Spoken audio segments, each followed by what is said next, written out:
Can two sperm make a baby? At the moment, same-sex couples can't make a baby that shares both their genes, unless they're mice.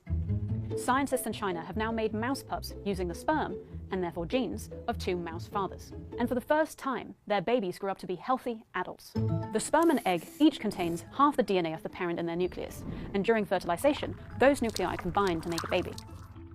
But making babies with just sperm or just eggs involves more than bringing their nuclei together. That's because some parental genes are tagged with a chemical imprint that signals mother or father and turns some genes off or on. These genes can affect development, so when two same-sex parents mix genes, the embryo fails. But about 20 years ago, scientists experimenting with mouse egg cells created pups with two biological mothers. They did this by deleting the bits of DNA responsible for those mother imprints, but the mother's genes seemed to be less problematic than those tagged by the father. In sperm, more of the imprints affect development and need to be deleted. That's a harder task. All attempts to cut out father genes, as they did in the mothers, have resulted in offspring that died quickly or were infertile.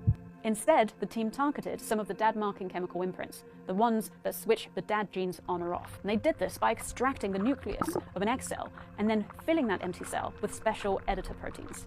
These editors were designed to switch off some of the father imprints that affect genes controlling development in a specific mouse breed sperm. They then injected two mouse sperm into the nucleus-free egg full of these editors.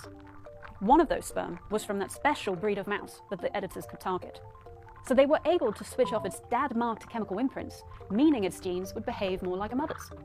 The other normal sperm could then combine with the changed sperm inside the egg cell and start development like normal.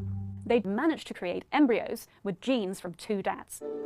The team implanted 259 embryos into surrogate mice. Of those embryos, 2 healthy male mice were born. It's not a high success rate, but both were able to reproduce naturally when they grew up. So could 2 human sperm create a baby too? Well, research into our own embryos is rightly heavily regulated, but it is a step towards a distant future where same-sex couples may, one day, have children they are both genetically related.